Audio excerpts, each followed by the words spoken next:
Hello साथियों, नमस्कार। मैं आपका होस्ट एंड दोस्त इंजीनियर एस के राठौड़ आप सभी का स्वागत करता हूं एक बार फिर से आपके अपने यूट्यूब चैनल और आपके अपने ऑनलाइन प्लेटफॉर्म में। साथियों, विश्व भूगोल श्रृंखला के अंतर्गत विश्व भूगोल के अंदर मैंने आपको ऑस्ट्रेलिया महाद्वीप पढ़ाया था और आज उस ऑस्ट्रेलिया महाद्वीप के बाद जो दोस्तों हम पढ़ रहे थे उसके आगे कंटिन्यू करेंगे। दोस्तों, अपनी पेन कॉपी निकाल देना और जुड़े रहिए हमारे यूट्यूब चैनल हाईपाई स्टडी और मेरे साथ।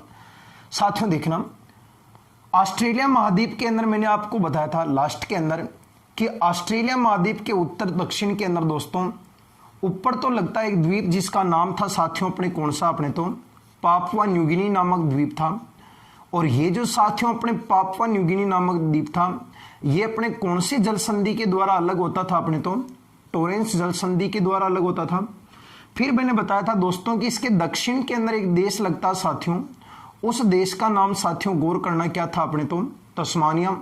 और ये तस्मानिया साथियों अपने कौन सी जल संधि के द्वारा अलग होता, अपने तो बोस जल संधि के द्वारा अलग होता है। ठीक है, यहां तक हम पढ़ चुके थे। अब जो साथियों हम पढ़ेंगे वो आप अपनी कॉपी के अंदर हेडिंग डाल देना साथियों, किसके बारे में पढ़ेंगे साथियों। अपन तो आज हम पढ़ने जा रहे हैं साथियों अपने ऑस्ट्रेलिया कॉन्टिनेंट के अंदर एक देश लगता है, इसका पड़ोसी देश जिसका नाम साथियों अपने क्या है, अपने तो न्यूजीलैंड। गुरुजी, न्यूजीलैंड कहां लगता है? बिल्कुल साथियों, देखना, ये आपका ऑस्ट्रेलिया का इधर वाला भाग आ जाता है इस तरफ, और ऑस्ट्रेलिया के अंदर साथियों यहां लगता है आपका देश जिसका नाम होगा न्यूजीलैंड। ये तो आपका हो गया उत्तरी न्यूजीलैंड और ये हो गया साथियों आपका कौन सा, दक्षिणी न्यूजीलैंड। और यहां इस तरफ साथियों ध्यान रखना एक सागर लगता है और उस सागर का नाम साथियों गौर करना कौन सा सागर लगेगा, अपने तो तस्मान सागर लगेगा। ये आपका ऑस्ट्रेलिया का कौन सा भाग हो गया, वैसे अपने तो पूर्वी भाग हो गया। ठीक है ना। और यहां साथियों इस न्यूजीलैंड की सबसे पहले अपन बात करें साथियों अपने न्यूजीलैंड की खोज किसने की थी, खोजकर्ता कौन कौन है? तो न्यूजीलैंड के खोजकर्ता साथियों वापस वही दो व्यक्ति, एक का नाम तो था तस्मान और दूसरे व्यक्ति का नाम साथियों गौर करना क्या नाम था, अपने तो जेम्स कुक नामक व्यक्ति था। और इस तस्मान तथा जेम्स कुक के द्वारा साथियों ध्यान रखना इस न्यूजीलैंड की खोज कब की थी साथियों, अपने तो 1769 के अंदर की थी। और 1770 के अंदर साथियों ध्यान रखना आपकी किसकी खोज हुई थी, अपने तो ऑस्ट्रेलिया महाद्वीप की खोज हुई थी। 1770 में आपके ऑस्ट्रेलिया महाद्वीप की खोज हुई थी और उसके एक साल पहले किसकी खोज हुई थी, अपने तो न्यूजीलैंड की खोज हुई। अब न्यूजीलैंड में दोस्तों दो द्वीप है, सबसे पहले तो ये वाला है और उसके बाद ये वाला है। जो इसका जो ऊपर वाला पार्ट था साथियों, इस वाले भाग को तो उस बंदे ने क्या नाम दिया था, अपने तो इस वाले भाग को दिया था साथियों अपने कौन सा नाम दिया, अपने तो उत्तरी न्यूजीलैंड। और इसके दक्षिणी वाले भाग को क्या नाम दिया था, अपने तो इसको नाम दिया था अपने दक्षिणी न्यूजीलैंड। दोनों के दोनों अपने न्यूजीलैंड का हिस्सा ही था। पहले वाले भाग का नाम है उत्तरी न्यूजीलैंड और दूसरे वाले भाग का नाम है दक्षिणी न्यूजीलैंड। और इन दोनों के बीच में ऑस्ट्रेलिया के कौन से भाग में स्थित है, अपने पूर्वी भाग। और यहां जो साथियों ध्यान रखना बीच में जो पानी वाला क्षेत्र है ये वाला, जहां पर आपका पानी भरा रहता है, ये जो पानी वाला क्षेत्र साथियों गौर करना, इस वाले सागर को आप किस नाम से पुकारोगे, अपने तस्मान सागर के नाम से पुकारोगे। एकदम क्लियर हो गया? ठीक है गुरुजी, क्लियर हो गया। ये जो दोस्तों ऑस्ट्रेलिया और न्यूजीलैंड के बीच की जो दूरी है ये वाली प्रश्न आपको पूछा भी जा चुका है कि ऑस्ट्रेलिया से न्यूजीलैंड कितने किलोमीटर दूर है। तो आप बताओगे साथियों ऑस्ट्रेलिया से न्यूजीलैंड कितना किलोमीटर दूर है, अपने तो 2000 किलोमीटर है। प्रश्न आपको यह भी पूछेगा साथियों, गौर करना, प्रश्न ये पूछेगा आपसे कि संपूर्ण विश्व में सर्वाधिक दूध उत्पादक देश कौन सा है। तो विश्व के अंदर साथियों ध्यान रखना सर्वाधिक जो दूध उत्पादक देश होगा वो विश्व के अंदर सर्वाधिक दूध उत्पादक देश भी आपका कौन सा होगा, न्यूजीलैंड होगा। एकदम क्लियर हो गया? न्यूजीलैंड विश्व के अंदर सर्वाधिक दूध उत्पादक देश है। साथियों ध्यान रखना यहां पर इस जगह पर साथियों न्यूजीलैंड के अंदर एक स्थान लगता है और उस स्थान का नाम साथियों क्या लगता है, अपने तो स्थान का नाम है अपने वेलिंगटन नामक स्थान। कौन सा स्थान है? वेलिंगटन नामक स्थान है। और वेलिंगटन नामक स्थान साथियों ध्यान रखना न्यूजीलैंड की क्या है अपने तो राजधानी है। न्यूजीलैंड की राजधानी साथियों आपको पूछेगा कौन सी होगी? वेलिंगटन होगी, जो कौन से न्यूजीलैंड में लगती है साथियों? अपने उत्तरी न्यूजीलैंड में लगती है। और यह वेलिंगटन राजधानी साथियों ध्यान रखना संपूर्ण विश्व की, ध्यान रखना साथियों क्या रखोगे? न्यूजीलैंड की राजधानी वेलिंगटन विश्व की सबसे दक्षिणतम राजधानी है। कौन सी राजधानी है? दक्षिणतम राजधानी। प्रश्न आपको यह भी पूछा जा चुका है, विश्व की सबसे दक्षिणतम राजधानी कौन सी है? वेलिंगटन। यानी इसके बाद किसी देश की राजधानी विश्व में नहीं आती है। तो प्रश्न तो गुरुजी और क्या बन सकता है? प्रश्न तो साथियों ध्यान रखना यहां से यह भी बन सकता है कि विश्व की सबसे उत्तरतम राजधानी कौन सी है? प्रश्न क्या बनेगा? विश्व की सबसे उत्तरतम राजधानी कौन सी है? तो साथियों गौर करना, विश्व की सबसे उत्तरतम राजधानी का नाम होगा अपने रेकजाविक। कौन सी होगी साथियों? अपने रेकजाविक होगी। और रेकजाविक किसकी लगती है साथियों राजधानी? अपने तो रेकजाविक लगती है अपने आइसलैंड की राजधानी, जो विश्व की सबसे क्या है? उत्तरतम। और विश्व की सबसे दक्षिणतम राजधानी का नाम बताओ साथियों क्या होगा? वेलिंगटन, जो किसकी राजधानी होगी? अपने तो न्यूजीलैंड की राजधानी होगी। क्या पहले भी वेलिंगटन थी क्या इसकी राजधानी? नहीं साथियों ध्यान रखना, पहले इसकी राजधानी वेलिंगटन नहीं थी। पहले यहां एक शहर लगता था साथियों, और उस शहर का नाम था अपने कौन सा साथियों? तो शहर का नाम था अपने ऑकलैंड नामक स्थान था। कौन सी स्थान था? ऑकलैंड। और ऑकलैंड साथियों इस न्यूजीलैंड की पूर्व राजधानी माना जाता है। ऑकलैंड क्या माना जाता है? इसकी पूर्व राजधानी। और पूर्व राजधानी के साथ साथ साथियों ध्यान रखना ऑकलैंड इसकी पूर्व राजधानी है। और वर्तमान में अगर कोई प्रश्न पूछता है वर्तमान के अंदर न्यूजीलैंड का सबसे बड़ा नगर या वर्तमान में न्यूजीलैंड का सबसे बड़ा शहर कौन सा है, तो आप उसे क्या बताओगे साथियों? अपने ऑकलैंड है। एकदम क्लियर हो गया। ऑकलैंड इसकी पहले राजधानी थी और इसका सबसे बड़ा नगर था। और वर्तमान के अंदर इसकी राजधानी का नाम क्या है? वेलिंगटन, जो विश्व की सबसे साथियों अपने क्या बताई जाती है? दक्षिणतम। और विश्व की सबसे उत्तरतम जो राजधानी होगी साथियों उसका नाम क्या होगा? रेकजाविक। और रेकजाविक किसकी राजधानी? गौर करना साथियों, किसकी राजधानी होगी? अपने आइसलैंड की राजधानी होगी। एकदम क्लियर हो गया? ठीक है गुरुजी, क्लियर हो गए तो बिल्कुल आगे दिखाऊं साहब। न्यूजीलैंड के कुछ उपनाम है गुरुजी, न्यूजीलैंड के उपनाम भी है क्या? बिल्कुल है साहब। न्यूजीलैंड के, न्यूजीलैंड को कहते हैं साहब अपने कप्तान कुक की दुनिया कहते हैं। क्या कहते हैं साथियों? कप्तान कुक की दुनिया के नाम से पुकारा जाता है। प्रश्न आपको पूछेगा कि कप्तान कुक की दुनिया किसे कहते हैं? अपने तो न्यूजीलैंड को कहते हैं, क्योंकि इसकी खोजकर्ता में मूल रूप से किसका हाथ था साथियों? जेम्स कुक का हाथ था, जिसके कारण इस न्यूजीलैंड को किस नाम से पुकारते हैं? कप्तान कुक की दुनिया। साथियों गौर करना, यहां न्यूजीलैंड की जो जलवायु है साथियों, वो जलवायु अपने किसके समान है? तो इसकी जलवायु साथियों गौर करना किसके समान है? अपने तो ब्रिटेन के समान है। और ब्रिटेन साथियों ध्यान रखना, यहां जैसे कि मैं आपको बताऊं, ये आपका ग्लोब है और ये आपकी भूमध्य रेखा है, ये आपका भूमध्य रेखा इक्वेटर है साथियों, गौर करना। और यहां लगता है आपका एक देश साथियों, उस देश का नाम साथियों गौर करना क्या होगा? अपने तो ब्रिटेन। और यहां आपका एक देश लगता साथियों, उस देश का नाम क्या होगा? अपने तो न्यूजीलैंड होगा। ठीक है। अब साथियों इस भूमध्य रेखा के ऊपर ब्रिटेन की जिस प्रकार की जलवायु है, जिस प्रकार से यहां ठंड पड़ती है, जिस प्रकार से यहां गर्मी पड़ती है, जिस प्रकार से यहां पर वनस्पति वगैरह जो क्षेत्र पाया जाता है जलवायु का क्षेत्र, उसी प्रकार से साथियों अपने दक्षिणी गोलार्ध के अंदर कौन से भाग में ऐसी जलवायु पाई जाती है? न्यूजीलैंड में पाई जाती है। किसके बराबर पाई जाती है? ब्रिटेन के समान। जिसके कारण साथियों जलवायु ब्रिटेन के बराबर होने के कारण ध्यान रखना, इसे अपने दक्षिण का क्या कहा जाता साथियों? तो अपने दक्षिण का ब्रिटेन के नाम से भी पुकारा जाता है। प्रश्न पूछेगा आपको कि कप्तान कुक की दुनिया और दक्षिण का ब्रिटेन किस देश को कहते हैं? न्यूजीलैंड को कहते हैं। राजधानी का नाम क्या है? वेलिंगटन, जो विश्व की सबसे क्या है? दक्षिणतम। और खोजकर्ता एक तो कौन सा है? तस्मान, और दूसरे का नाम क्या साथियों? अपने जेम्स कुक नामक स्थान साहब है साहब। और इसने कब की थी साहब? 1769 में। अब साथियों ध्यान रखना, इसके बीच वाले सागर का नाम क्या है? तस्मान सागर। ठीक है गुरुजी। और दूरी कितना किलोमीटर है? 2000 किलोमीटर। ऑस्ट्रेलिया में 2000 किलोमीटर। अब साथियों ध्यान रखना, यहां पर इन दोनों के भाग में इस बीचों बीच वाले क्षेत्र में साथियों की जल संधि काम करती है। यहां ये एक जल संधि है। जल संधि का मतलब कल भी बताया था क्या करेगी, इन दोनों को अलग करेगी।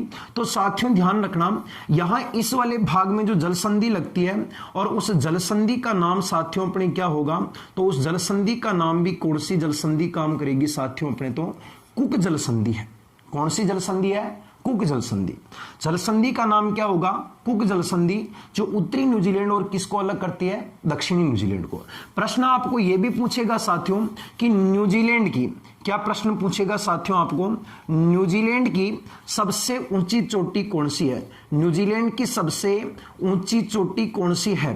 तो न्यूजीलैंड की जो सबसे ऊंची चोटी होगी, वो सबसे ऊंची चोटी का नाम साथियों गौर करना, क्या नाम लगेगा, तो सबसे ऊंची चोटी का नाम लगेगा आपके माउंट कुक नाम की चोटी है।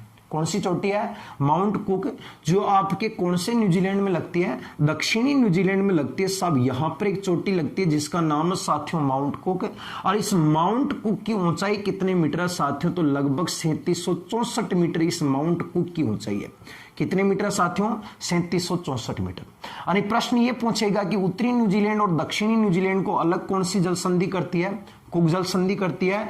और न्यूजीलैंड की सबसे ऊंची चोटी कौन सी होगी, तो आपका प्रश्न बनेगा कौन सी होगी, माउंट कुक होगी, जिसकी ऊंचाई साथियों ध्यान रखना कितने मीटर होगी, 3764 मीटर होगी। कितने मीटर होगी, 3764 मीटर। आपको प्रश्न तो साथियों बनने में और क्या बन सकता है, तो प्रश्न आपको यह भी बन सकता साथियों कि न्यूजीलैंड की, प्रश्न यह भी बनेगा साथियों कि न्यूजीलैंड की सबसे लंबी नदी का नाम क्या होगा। तो साथियों गौर करना, न्यूजीलैंड की जो सबसे लंबी नदी कौन सी होगी, तो न्यूजीलैंड की सबसे लंबी नदी का नाम होगा साथियों अपने वेलिटो नामक नदी होगी। वेलिटो नामक नदी साथियों ध्यान रखना, यह आपके कौन से न्यूजीलैंड में लगेगी, अपने तो उत्तरी न्यूजीलैंड में लगेगी।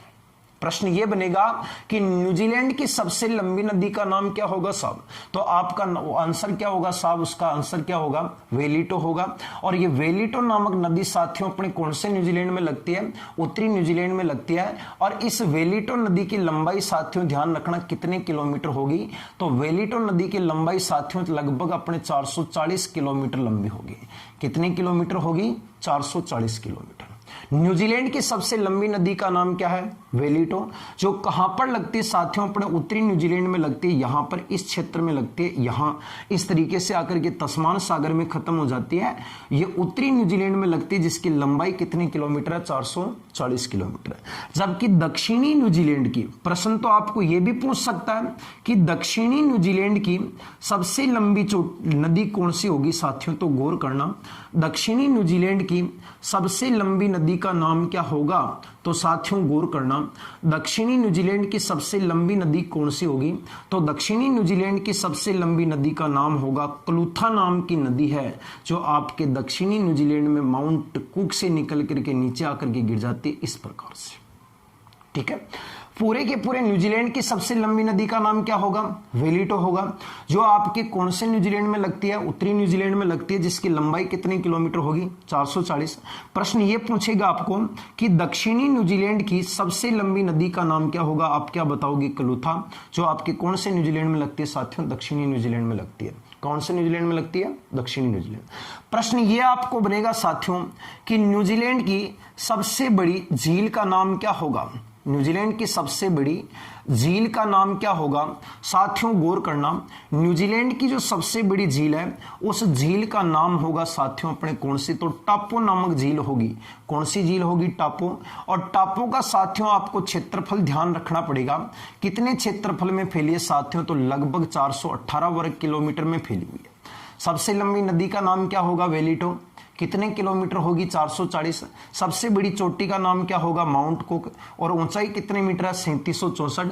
और न्यूजीलैंड की सबसे बड़ी झील का नाम साथियों ध्यान रखना क्या होगा, टापो, जिसका क्षेत्रफल कितने किलोमीटर होगा, 418 वर्ग किलोमीटर होगा, 418 वर्ग किलोमीटर होगा। ठीक है गुरुजी, होगा। तो अब साथियों यहां पर न्यूजीलैंड के अंदर कोई घास का मैदान पाया जाता है क्या, प्रश्न ये भी बन सकता है, न्यूजीलैंड के अंदर कोई घास का मैदान पाया जाता है क्या, बिल्कुल पाया जाता साहब। यहां पर जो घास का मैदान पाया जाता है, उस घास के मैदान को साथियों आप किस नाम से पुकारते हो, अपने तो न्यूजीलैंड के घास के मैदान को साथियों ध्यान रखना आप कैंटरबरी के नाम से जाना जाता है। न्यूजीलैंड के अंदर पाए जाने वाले घास के मैदान को आप किस नाम से पुकारते हो? कैंटरबरी। किस नाम से पुकारते हो? कैंटरबरी। न्यूजीलैंड के घास के मैदान को क्या कहते हैं? कैंटरबरी। जबकि ऑस्ट्रेलिया के अंदर जो साथियों घास का मैदान पाया जाता है वो कौन सा घास का मैदान पाया जाता है? अपने डाउन्स घास का मैदान पाया जाता है। ठीक है ना। न्यूजीलैंड के अंदर घास का मैदान कौन सा पाया जाता है? कैंटरबरी। और ऑस्ट्रेलिया में कौन सा पाया जाता है? डाउन्स। नदी का नाम क्या होगा? वेलिटो। जिसकी लंबाई कितने किलोमीटर होगी? 440 किलोमीटर होगी। सबसे बड़ी झील का नाम क्या होगा? टापो। जिसकी ऊंचाई, जिसके क्षेत्रफल कितना होगा? 418 वर्ग किलोमीटर में फैली है। दक्षिणी न्यूजीलैंड की सबसे लंबी नदी का नाम क्या होगा? क्लूथा। ऊंची चोटी का नाम क्या होगा? Mount cook. जिसकी ऊंचाई कितने मीटर है? 3764 मीटर है। और उपनाम होगा कप्तान कुक की दुनिया और दक्षिण का ब्रिटेन। और सबसे बड़ा नगर का नाम होगा ऑकलैंड, जो इसकी पहले राजधानी हुआ करती थी। वर्तमान में सबसे बड़ा नगर या शहर है। वर्तमान की राजधानी वेलिंगटन है, जो विश्व की सबसे क्या है? दक्षिणतम है। तो विश्व की सबसे उत्तरतम राजधानी का नाम साथियों गौर करना क्या होगा? अपने रेकजाविक होगा, जो किसकी राजधानी लगेगी? अपने आइसलैंड को। और यहां पर इन दोनों के बीच में जलसंधि कौन सी काम करती? साथियों गौर करना, कौन सी काम करेगी? अपने तो कुक जलसंधि काम करेगी। साथियों ध्यान रखना, प्रश्न आपको और क्या बनेगा न्यूजीलैंड से संबंधित? प्रश्न यह बनेगा साथियों कि यहां न्यूजीलैंड का मुख्य रूप से जो व्यवसाय है वो व्यवसाय क्या है साथियों? तो यहां का मुख्य व्यवसाय साथियों अपने भेड़ पालन है। कौन सा साथियों? भेड़ पालन। यानी आप कह सकते हो कि यहां का जो प्रमुख व्यवसाय है साथियों वो आपका क्या होगा? अपने तो पशुपालन पर ज्यादा जोर दिया जाता है, क्योंकि कम वर्षा वाला क्षेत्र पिछड़ा हुआ है, जिसके कारण देखो जहां जो पिछड़ा हुआ होता है ना वहां पर पशुओं वगैरह की ज्यादा की जाती है। खेती तो कर ही नहीं सकते क्योंकि वर्षा कम होती है। साथियों यहाँ का व्यवसाय भेड़ पालन है और भेड़ को क्या बोलते हैं? पशुपालन है। और भेड़ के अंदर जो साथियों अपने प्रमुख जो भेड़ है उस भेड़ का नाम है साथियों अपने मेरिनो भेड़। विश्व की सबसे अच्छी भेड़ की नस्ल कौन सी है? मेरिनो। द बेस्ट भेड़, विश्व के अंदर सबसे अच्छी भेड़ है मेरिनो भेड़, जो सबसे ज्यादा ऊन देती है। साथियों ध्यान रखना, न्यूजीलैंड की अगर कोई बात करता साथियों कि न्यूजीलैंड की राष्ट्रीय आय का लगभग साथियों 80% जो आय होती है, न्यूजीलैंड की राष्ट्रीय आय का लगभग 80% आय केवल किससे होता साथियों? अपने पशुपालन से होता है। और इसी पशुपालन में प्रमुख पशु कौन सा होता है? भेड़ पालन। और भेड़ में प्रमुख भेड़ कौन सी पाली जाती है? मेरिनो। और जो मेरिनो भेड़ को पालक जो होते हैं, भेड़ पालक जिसे आप लोग कहते हो साथियों अपने भेड़ पालक, उन भेड़ पालक को यहां पर किस नाम से पुकारते हैं? तो भेड़ पालकों को यहां पर जेकारू के नाम से पुकारा जाता है। प्रश्न यह बनेगा साथियों कि यहां का व्यवसाय भेड़ पालन या पशुपालन है। और पशुपालन से न्यूजीलैंड की राष्ट्रीय आय का लगभग कितना प्रतिशत है? 80%। और यहां पर प्रमुख भेड़ का नाम क्या होगा? मेरिनो भेड़। और भेड़ पालक को साथियों गौर करना किस नाम से पुकारते हैं? अपने जेकारू के नाम से पुकारा जाता है। साथियों किस नाम से पुकारते हैं? अपने जेकारू के नाम से पुकारते हैं। प्रश्न आपको और क्या बनेगा साथियों? ध्यान रखना, प्रश्न आपको यह भी पूछा जाता है कि यहां पर न्यूजीलैंड के अंदर साथियों ध्यान रखना, इस तरफ मिटा रहा हूं थोड़ा समय, आप लोग इसे उतारते रहना साथियों साथ ही साथ में। यहां पर साथियों गौर करना, न्यूजीलैंड के अंदर आपको कोई पूछे कि न्यूजीलैंड के अंदर कोई जनजाति वगैरह पाई जाती है क्या? न्यूजीलैंड के अंदर कोई जनजाति पाई जाती है क्या? तो आपका आंसर होगा हाँ, जनजाति पाई जाती है। और न्यूजीलैंड की जो जनजाति होगी साथियों, उस जनजाति का नाम क्या होगा? यहां पर माओरी नाम की जनजाति पाई जाती है। कौन सी पाई जाती है? माओरी जनजाति। और यही जो माओरी जनजाति है साथियों गौर करना, जो आपके यूरोपियन लोग होते हैं, कौन से लोग होते हैं साथियों? जो आपके जो यूरोपियन लोग होते हैं, उन यूरोपियन लोगों को किस नाम से पुकारते हैं साथियों? ये माओरी जनजाति यूरोपियन लोगों को फकेहा के नाम से पुकारा जाता है। साथियों गौर करना, यहां पर जनजाति कौन सी पाई जाएगी? माओरी जनजाति, जो इन यूरोपियन लोगों को किस नाम से पुकारेगी? फकेहा। और इस फकेहा का आपको अगर कोई पूछता साथियों कि फकेहा का शाब्दिक अर्थ क्या होता है, तो साथियों गौर करना, फकेहा का शाब्दिक अर्थ होता साथियों अपने शोषण करने वाले। कौन होता साथियों? शोषण करने वाले। कौन से लोगों को कहा गया है? यूरोपियन लोगों को। चाहे कौन सी जनजाति ने कहा था? माओरी। और माओरी जनजाति यूरोपियन लोगों को किस नाम से पुकारते हैं? फकेहा। और इस फकेहा का शाब्दिक अर्थ साथियों गौर करना क्या होता है अपने तो? शोषण करने वालों से शाब्दिक अर्थ होता है। एकदम क्लियर हो गया।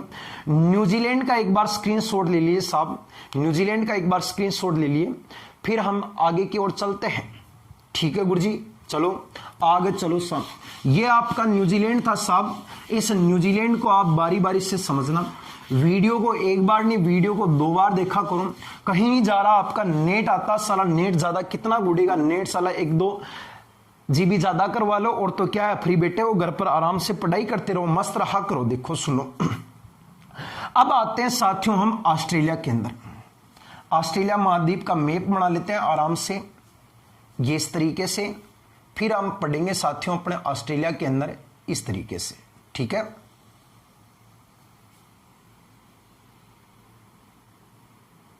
ये आपका ऑस्ट्रेलिया महाद्वीप है, थोड़ा सा समझ लेना इधर।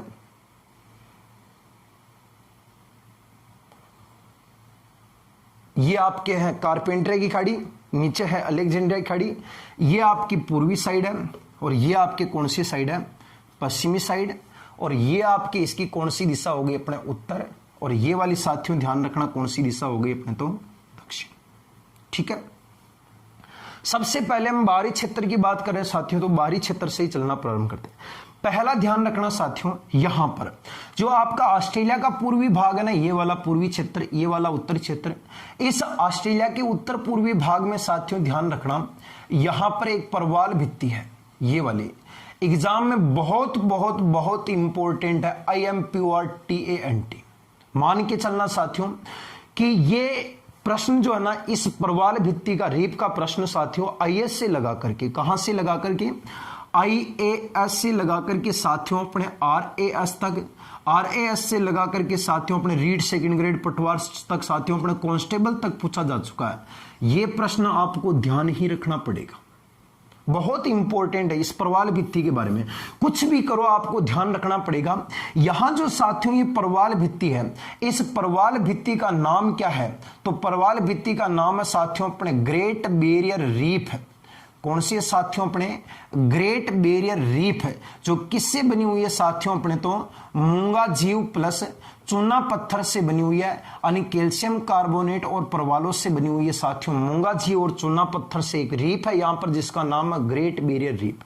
क्या होता है मूंगा जीव? जीव होते हैं एक दूसरे के ऊपर जमते जाते, विरंजक होता जाता है, एक तरीके से एक अपने द्वीप जैसे बन जाता है। अपना जो अंडमान लक्षद्वीप जो है ना, वो अपने मूंगा जीवों से ही बना हुआ है। ये अलग से पर्टिकुलर से जलमंडल के अंदर एक टॉपिक आता है, वहां पढ़ेंगे इसको आराम से। अभी सिर्फ यही देखना कि विश्व की सबसे लंबी जो दोस्तों अपने प्रवाल भित्ति है, प्रश्न आपको यह बनेगा साथियों कि विश्व की, कहां की साथियों? विश्व की सबसे लंबी प्रवाल भित्ति, विश्व की सबसे लंबी प्रवाल जो भित्ति है, वो विश्व की सबसे लंबी प्रवाल भित्ति साथियों अपने कौन सी है? तो उसका नाम होगा अपने ग्रेट बैरियर रीफ। जो ऑस्ट्रेलिया के प्रश्न ये पूछेगा इसका विस्तार कहां पर होगा? तो साथियों गौर करना, ऑस्ट्रेलिया के लगभग उत्तर पूर्वी भाग में होगा। कौन से भाग में होगा साथियों? अपने ऑस्ट्रेलिया के उत्तर पूर्वी भाग में इसका विस्तार है। ये आपके उत्तर दिशा है, ये कौन सी है? पूर्व। इस वाले भाग में साथियों आपका इसका विस्तार होगा उत्तर पूर्वी भाग। साथियों यहां पर उत्तर पूर्वी की जगह पर पूर्वी भाग भी आ सकता है, लेकिन कंफ्यूज मत होना, वो का वही है, क्योंकि पूर्वी के अंदर भी है, लगभग पूर्व भी है, लेकिन सही दिशा इसकी उत्तर पूर्व है, क्योंकि एक बार एग्जाम में उत्तर पूर्व नहीं आया था तो उसने पूर्व को सही माना था। ठीक है ना? तो विश्व की सबसे लंबी साथियों आपके जो प्रवाल भित्ति है, उस प्रवाल भित्ति का नाम साथियों गौर करना क्या होगा? अपने तो ग्रेट बैरियर रीफ होगा, जो साथियों अपने मूंगा जीवों तथा चूना पत्थर से बनी हुई है। और इसका विस्तार साथियों ऑस्ट्रेलिया के उत्तर पूर्वी भाग में लगभग साथियों ध्यान रखना 9 डिग्री कितने डिग्री, 9 डिग्री दक्षिणी अक्षांश से लगा करके, 9 डिग्री दक्षिणी अक्षांश से लगा करके साथियों अपने 22 डिग्री दक्षिणी अक्षांश तक फैली हुई है। अक्षांशीय विस्तार पूछे तो 9 डिग्री दक्षिणी अक्षांश से 22 डिग्री तक फैली हुई है। और साथियों अगर इसकी कोई लंबाई के बारे में पूछे आपको कि लंबाई कितने किलोमीटर है, साथियों इसकी लंबाई लगभग 1920 किलोमीटर है, या आप कह सकते हो लगभग एग्जाम में मील में प्रश्न आ जाओ तो आप कितना मील करोगे साथियों, अपने 1200 मील होगी। लंबाई साथियों 1920 किलोमीटर है, लंबाई लगभग 1200 मील है। ये लगभग इसकी साथियों आपको अगर कोई प्रश्न पूछे कि इसकी चौड़ाई कितने किलोमीटर है, साथियों ध्यान रखना इसकी चौड़ाई लगभग साथियों 16 से लगा करके 144 किलोमीटर चौड़ी है। इस तरीके से जो ये आपकी चौड़ाई है ना, इसकी ये वाली चौड़ाई इसकी लगभग 16 से लगा करके 144 किलोमीटर है। कहीं 16 किलोमीटर है, कहीं 144, कम से कम 1600 है, अधिकतम 144। और ये जो साथियों आपकी इसकी लंबाई है, ये वाली लंबाई, ये कितने किलोमीटर है, 1920 किलोमीटर। और मील में पूछे तो कितना मील होगी, 1200 मील। और अक्षांशीय विस्तार पूछे तो साथियों कितना होगा, 9 डिग्री दक्षिणी अक्षांश से लगा करके 22 डिग्री दक्षिणी अक्षांश तक होगा। और ये ऊपर ऑस्ट्रेलिया के उत्तर से लगभग साथियों 80 मील की दूरी पर है। ऊपर तो लगभग 80 मील की दूरी पर है और ऑस्ट्रेलिया के दक्षिण में लगभग साथियों ध्यान रखना ये अपने 7 मील की दूरी पर है। ऊपर तो इसकी दूरी ऑस्ट्रेलिया से 80 मील है और दक्षिण में कितनी है, 7 मील। लंबाई कितने किलोमीटर है, 1920। मील में कितनी होगी, 1200 मील। और इसकी चौड़ाई कितनी होगी, 16 से 144। और इसका नाम साथियों अपने ध्यान रखना क्या होगा, ग्रेट बैरियर रीफ, जो विश्व की सबसे लंबी प्रवाल भित्ति है। ध्यान रखना, इंपॉर्टेंट प्रश्न है एग्जाम में, very important question in future and in fast में तो रह चुका है, इन फ्यूचर में भी आएगा। लेकिन साथियों ये ध्यान रखना, ग्रेट बैरियर रीफ विश्व की लंबी प्रवाल भित्ति है, ऑस्ट्रेलिया के उत्तर पूर्वी भाग में फैली हुई है साहब। और ये अपने मूंगा जीवों तथा किससे बनी हुई है साथियों, अपने तो चूना पत्थरों से बनी हुई है। एकदम क्लियर हो गया, स्क्रीनशॉट ले लेना इसका भी साथ ही साथ में। हो गया गुरुजी, ठीक है गुरुजी, हो गया तो आगे चलो गुरुजी, बिल्कुल चला। ग्रेट बैरियर रीफ के बारे में पढ़ लिया। अब आते हैं इसके आंतरिक भाग में। आंतरिक भाग में क्या क्या पढ़ना साथियों, सबसे पहले हम पर्वतमाला की बात करते हैं, ठीक है ना। पर्वतमाला ये आपका ऑस्ट्रेलिया का कौन सा भाग है, अपने तो पूर्वी भाग है। और ये कौन सा भाग है, पश्चिमी भाग है। साथियों ध्यान रखना, यहां पर ऑस्ट्रेलिया महाद्वीप के पूर्वी भाग के अंदर, यहां इस प्रकार से ऑस्ट्रेलिया महाद्वीप के पूर्वी भाग में इस प्रकार से साथियों एक पर्वतमाला पूरी की पूरी, यहां पर इस प्रकार से पर्वतमाला फैली है। बहुत इंपॉर्टेंट है एग्जाम के अंदर, लगभग एग्जाम में यहीं से ही प्रश्न आता साथियों। ये जो साथियों अपने पर्वतमाला है, इस पर्वतमाला का नाम क्या होगा, तो इस पर्वतमाला का नाम होगा साथियों अपने कौन सी, तो इसका नाम होगा अपने ग्रेट डिवाइडिंग रेंज। कौन सी पर्वतमाला होगी साथियों, अपने ग्रेट डिवाइडिंग रेंज नाम की पर्वतमाला है। ऑस्ट्रेलिया महाद्वीप की सबसे लंबी है। प्रश्न आपको पूछेगा ऑस्ट्रेलिया महाद्वीप की सबसे लंबी पर्वतमाला का नाम क्या है साथियों, ग्रेट डिवाइडिंग रेंज है। ऑस्ट्रेलिया के कौन से भाग में फैली है, पूर्वी भाग में। ध्यान रखना साथियों, ये एक नवीन पर्वतमाला का उदाहरण है। यह एक प्रकार से नवीन पर्वतमाला का उदाहरण है। पर्वतमाला एक तो देखो प्राचीन होता है, एक नवीन होता है। विश्व की सबसे प्राचीन अपने यहां पर है और विश्व की सबसे नवी भी अपने यहां पर, नवीन भी अपने यहां पर है, हिमालय। लेकिन ऑस्ट्रेलिया महाद्वीप की सबसे नवीन कौन सी होगी, ग्रेट डिवाइडिंग रेंज होगी। ग्रेट डिवाइडिंग रेंज ऑस्ट्रेलिया के पूर्वी भाग में। अब यहां वर्षा इसी क्षेत्र में होती है, इस वाले भाग में। यहां वर्षा नहीं होती है क्योंकि मैंने आपको कल बादल बताए थे, यहां से आता है और इस वाले भाग में वर्षा होती है, यहां नहीं होती, जिसके कारण इसे प्यासी भूमि का देश कहते हैं। साथियों ध्यान रखना, ये ग्रेट डिवाइडिंग रेंज जो है ना, ये ग्रेट डिवाइडिंग रेंज संपूर्ण विश्व की, ध्यान रखना साथियों, संपूर्ण विश्व की चौथी सबसे लंबी पर्वतमाला है। चौथी सबसे लंबी पर्वतमाला है, विश्व की चौथे नंबर की सबसे लंबी पर्वतमाला। अगर आपको कोई पूछता है एग्जाम में तो विश्व की चौथे नंबर की सबसे लंबी पर्वतमाला आप लोग कौन सी बताओगे साथियों, अपने ग्रेट डिवाइडिंग रेंज बताओगे। साथियों विश्व की चौथे नंबर की सबसे लंबी है, चौथी नंबर की है। तो गुरुजी प्रथम कौन सी है, गुरुजी सेकंड कौन सी है, गुरुजी थर्ड कौन सी है। तो पहले नंबर की विश्व की सबसे लंबी पर्वतमाला का नाम होगा एंडीज, जो आपके दक्षिणी अमेरिका में लगती है। कहां पर लगती है साथियों? अपने दक्षिणी अमेरिका में लगती है और दक्षिणी अमेरिका के लगभग 7 देशों में फैली हुई है, 7000 किलोमीटर लंबी है। सेकंड नंबर की पर्वतमाला का नाम होगा साथियों अपने कौन सी? उसका नाम है रॉकीज, जो साथियों आपके कहां पर लगती है? ये लगती है साथियों आपके गौर करना उत्तरी अमेरिका के 3 देशों में फैली हुई है। और तीसरे नंबर की साथियों आपके भारत, भूटान, नेपाल के अंदर फैली है, जिसका नाम क्या होगा? अपने हिमालय। और हिमालय साथियों आपके एशिया महाद्वीप में कहां लगती है? अपने तो भारत के बाद कहां लगती है? भूटान के बाद कहां लगती है? चीन के बाद कहां लगती है? नेपाल। इस प्रकार से आपके फैली हुई है। यह विश्व की चौथे नंबर की है, यानी पहली एंडीज, दूसरी रॉकीज, तीसरी हिमालय, चौथी कौन सी होगी? Great dividing range. ऑस्ट्रेलिया की सबसे क्या है? नवीन। पहली कौन सी है? एंडीज, दूसरी है रॉकीज, तीसरी है हिमालय। साथियों यहां पर इस वाले भाग में साथियों गौर करना, एक चोटी लगती है यहां पर इस प्रकार से, और उस चोटी का नाम क्या होगा साथियों? तो उस चोटी का नाम होगा साथियों अपने माउंट कोशुस्को। कौन सी चोटी होगी साथियों? अपने माउंट कोशुस्को नाम की चोटी है। ये माउंट कोशुस्को नामक चोटी साथियों ध्यान रखना ऑस्ट्रेलिया महाद्वीप और ग्रेट डिवाइडिंग रेंज की सबसे ऊंची चोटी होगी। प्रश्न आपको यह पूछेगा ऑस्ट्रेलिया महाद्वीप की सबसे लंबी पर्वतमाला कौन सी होगी? Great dividing range.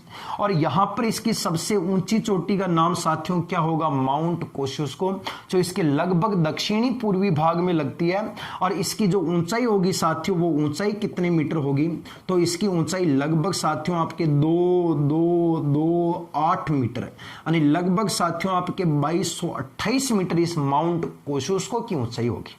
कितने मीटर होगी माउंट कोशुस्को की ऊंचाई? 2228 मीटर, जो यहां लगती है ग्रेट डिवाइडिंग रेंज में नवीन है और ऑस्ट्रेलिया की सबसे लंबी पर्वतमाला है। सबसे ऊंची चोटी का नाम माउंट कोशुस्को है, जिसकी ऊंचाई कितने मीटर होगी साथियों? अपने 2228 मीटर होगी। एकदम क्लियर हो गया साथियों। अब साथियों यहां पर ध्यान रखना, ऑस्ट्रेलिया महाद्वीप की सबसे लंबी नदी का नाम क्या होगा? आप लोग प्रश्न बताओगे साथियों, ऑस्ट्रेलिया महाद्वीप की सबसे लंबी नदी का नाम क्या होगा? अपने तो मर्रे डार्लिंग नाम की नदी होगी। कौन सी नदी होगी साथियों? मर्रे डार्लिंग।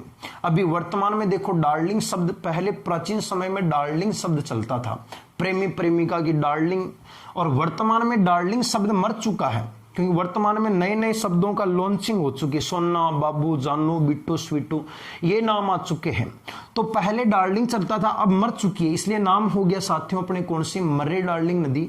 ऑस्ट्रेलिया की सबसे लंबी नदी है। अब दो नदियां अलग अलग है, मर्रे अलग है, डार्लिंग अलग है। साथियों गौर करना कहां से निकलती है जो आपकी डार्लिंग नदी है। सबसे पहले इसको देखना, यहां एक क्षेत्र लगता है साथियों इस जगह पर, और उस स्थान का नाम साथियों अपने कौन सा स्थान लगेगा? अपने तो जगह का नाम होगा अपने कौन सा? तो क्वींसलैंड नामक स्थान है। कौन सा स्थान है? क्वींसलैंड। इस क्वींसलैंड से एक नदी निकलती है साथियों, इस क्वींसलैंड से एक नदी निकलती है, और क्वींसलैंड से निकलने वाली जो नदी होगी साथियों, उस नदी का नाम क्या होगा? अपने तो उस नदी का नाम होगा अपने डार्लिंग नदी। आहा, कौन सी नदी है? डार्लिंग नदी। क्वींसलैंड क्षेत्र से एक नदी निकलती है साथियों, उस नदी का नाम होगा अपने डार्लिंग नदी। और जो माउंट कोशुस्को है, एक नदी इस माउंट कोशुस्को से आती है, और माउंट कोशुस्को से आने के बाद साथियों इस वाले क्षेत्र में यहां मिल जाती है, और इस नदी का नाम साथियों अपने क्या हो जाता है? मर्रे नदी। और जैसे ही ये नदियां मिलती है साथियों, एक नदी बनकर के मर्रे डार्लिंग नाम से गिर जाती है अपने यहां पर दक्षिण के अंदर। एक खाड़ी मैंने आपको बताई थी पहले, और इस खाड़ी का नाम क्या था साथियों? तो गौर करना, यहां पर जो मैंने आपको खाड़ी बताई थी, और इस खाड़ी का नाम साथियों क्या बताया था? मैंने तो आपको बताया था यहां पर अलेक्जेंड्रिया की खाड़ी।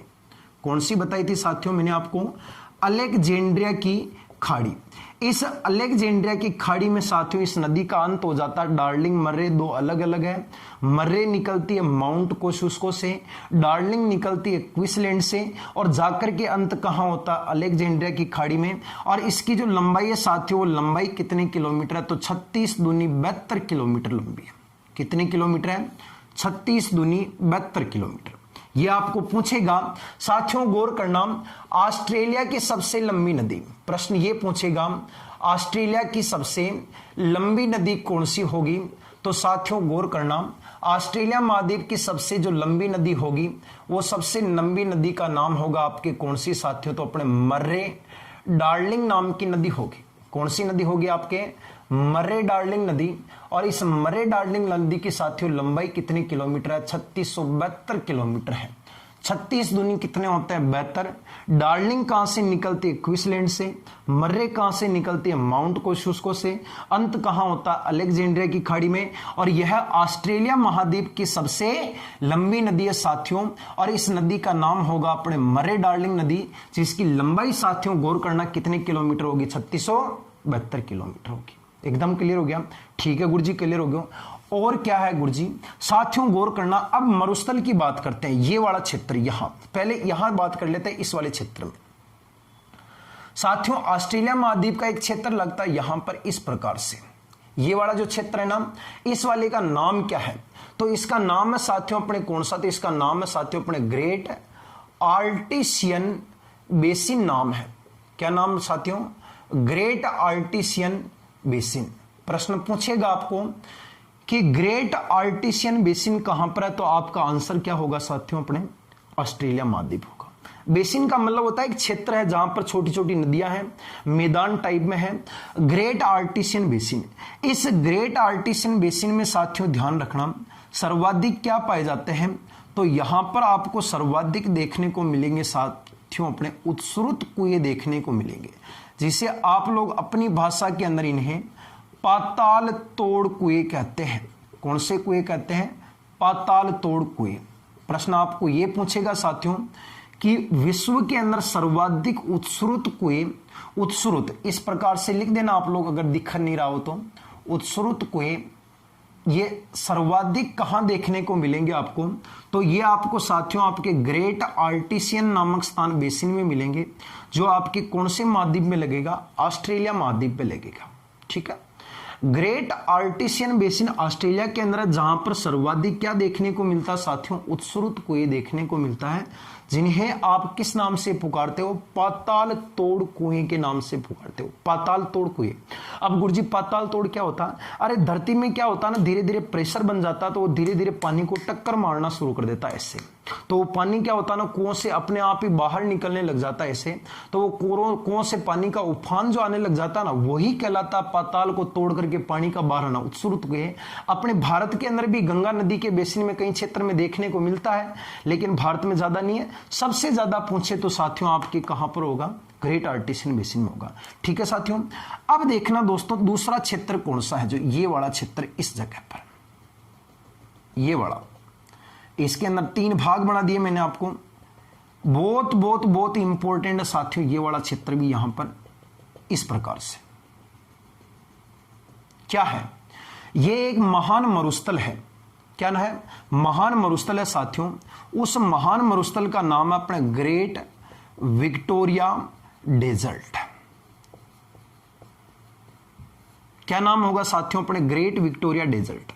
मैंने आपको पहले ही बताया था कि ऑस्ट्रेलिया महाद्वीप में लगभग जितनी भी चीजें हैं उन सब के आगे पीछे क्या लगा साथियों? आगे क्या लगा? ग्रेट लगा। जैसे कि ग्रेट विक्टोरिया डेजर्ट हो गया, ग्रेट आर्टिसियन बेसिन हो गया, ग्रेट डिवाइडिंग रेंज हो गई, और अभी पढ़ाई थी मैंने आपको यहां पर इस वाले भाग में साथियों क्या थी अपने? तो ग्रेट बैरियर रीफ थी, जो यहां पर लग रही थी ना अपने, great barrier reef.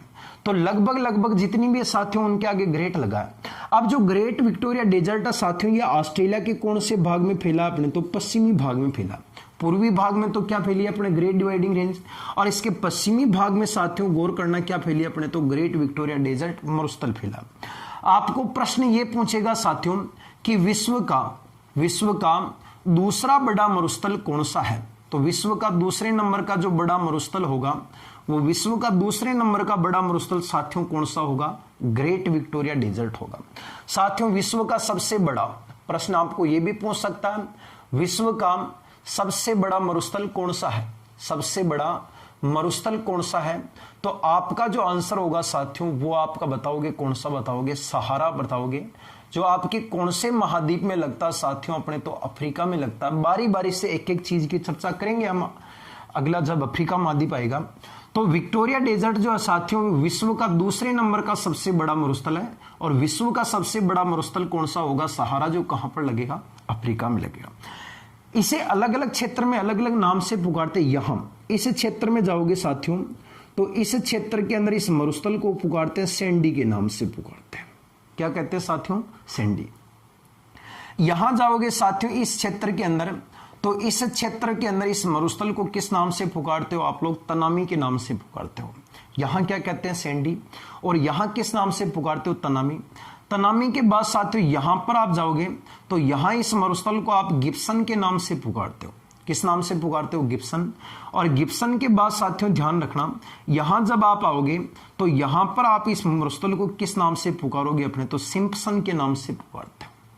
Great Victoria desert Australia के पश्चिमी भाग में है और विश्व का दूसरे नंबर का सबसे क्या साथियों अपने बड़ा है? तो विश्व का सबसे बड़ा कौन सा होगा? सहारा अफ्रीका के अंदर है। और ग्रेट विक्टोरिया डेजर्ट जो साथियों इसके अलग अलग नाम है, पहला कौन सा? सैंडी, दूसरा कौन सा? तनामी, तीसरा कौन सा? गिब्सन और चौथा कौन सा? Simpson. Sandy, Tanami, Gibson, Simpson, Sandy, Tanami, Gibson और सिम्पसन। ये साथियों एक बार इसका स्क्रीनशॉट ले लो आप। हो गया साथियों? साथियों ध्यान रखना, अपना जो दूसरा वाला ये दूसरा पार्ट बनाया ऑस्ट्रेलिया महाद्वीप का, लंबा वीडियो करने में कोई मतलब नहीं है। इसका तीसरा एक पार्ट और बनेगा ऑस्ट्रेलिया महाद्वीप का, फिर बाद में ये खत्म हो जाएगा। साथियों वीडियो को अधिक से अधिक शेयर करना, लाइक करना, कमेंट करना और चैनल को सब्सक्राइब करना ना भूलें। और मैं आपका होस्ट एंड दोस्त इंजीनियर एसके राठौड़ हमेशा आपके लिए इसी प्रकार से वीडियो बनाते आऊंगा और बनाते आया हूं और हमेशा आपके साथ हूं। दोस्तों पढ़ाई में मन लगा के पढ़ाई किया करो और खुश रहा करो यार। देखो ठीक है ना, कुछ नहीं लेके जाना। मिलते हैं अगले वीडियो में। धन्यवाद।